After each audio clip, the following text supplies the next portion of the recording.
Ja, ik ben Ariane Verduin en ik ben eigenaar van minicamping De Vlegel. Ik ben Kees Platschorren en mijn dagelijks leven is gepensioneerd en ik doe dus allerlei hobby's en vrijwilligerswerk en tuinieren. Ik ben Rielle Muller, ik ben 33 jaar en in het dagelijks leven werkte ik bij de gemeente Goes als jobhunter voor statushouders. En ja, mijn contract liep af, dus ik zit momenteel even thuis. En als het goed is begin ik in juni in dezelfde functie, maar dan op Walcheren.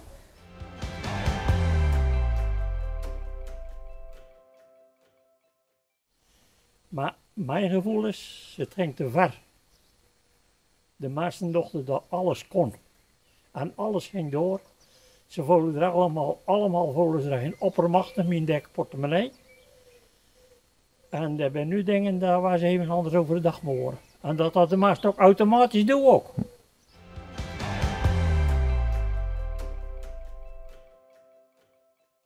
Ja, dat er toch wordt verzocht om zo min mogelijk contact met andere mensen te hebben.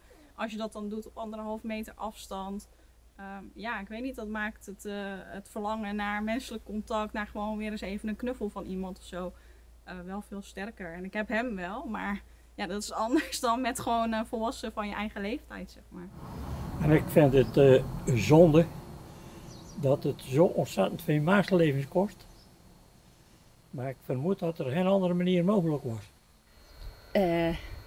Ik hoop en ik hoopte, maar als ik nu de berichten lees en hoor van Trump, ik hoopte zeg maar dat de economie niet altijd voorrang zou krijgen in de nieuwe beslissingen.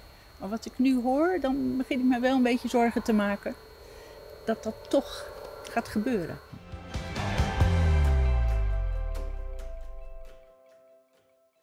Ja, vrijheid betekent voor mij echt wel dat je kunt gaan en staan waar je wil.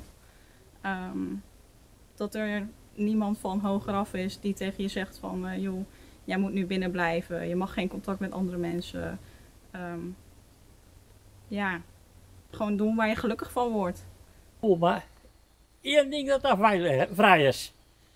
En dat is een wilde vogel in de lucht. Want die ziet geen borden en die ziet geen versperringen. En die ziet geen remmen. En die ziet niet van wie of het eten is het of er zo is. Daar wat ligt, dat pikt hij mee. Vrijheid is kunnen voor mij doen wat je wil. Dat je invloed hebt, dat je kan kiezen hoe je je tijd besteedt. Wat je leest, waar je over praat. Alle verschillende facetten van vrijheid.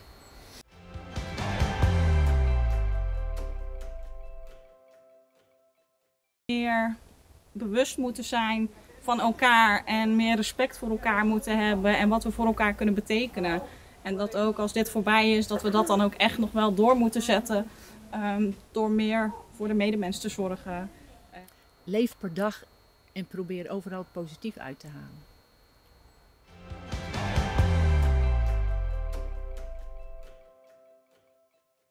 Ja, doordat je veel thuis zit ben je ook veel meer in je eigen gedachten verzonken. En daar kan ik af en toe wel een beetje gek van worden. Dus ik zou mezelf af en toe best wel achter het behang willen plakken.